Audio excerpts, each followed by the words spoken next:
To the one who feels isolated. Often at times, we find phase of extreme isolation in our lives, not just the physical isolation, but also mental or spiritual isolation. Our current phase of life may be drastically different from the rest.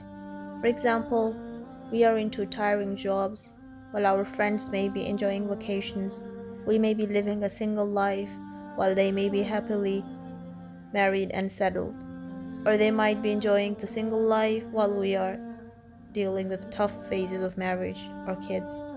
We may be practicing deen and they might be far from it. Or we may be far from the religion and they may be into it. Sometimes we find our lives, our thoughts, our situations very difficult and unrelated. No one can truly understand our side of struggles and stories. It kind of gets frustrating. But do you remember that in Surah Kahf, the young men were kept in a cave, completely isolated for years and years, just because Allah wanted to safeguard their faith. They were the only believers in a land of disbelievers, and to protect their faith, Allah kept them safe and sound in a place like a cave, which is always susceptible to dangerous animals and tough climates. Their isolation was nothing but a boon and mercy from Allah.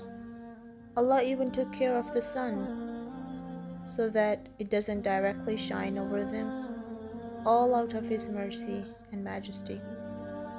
And when it was safe for them to be out, they were woken up. Maybe this isolation that we might be facing in our lives is protecting us from unseen harms and granting us strength to face life. Maybe this is preparing us with foundations of trust and tawakkul. Maybe this is giving us enough time to contemplate and work for our real goal in this life, our akhirah. So before you jump to comparisons and pity yourself because you feel lonely and isolated, think about Surah Kahf and remember that Allah has plans and wisdom for everything, and He is forever looking after us and is with us in our big to small struggles.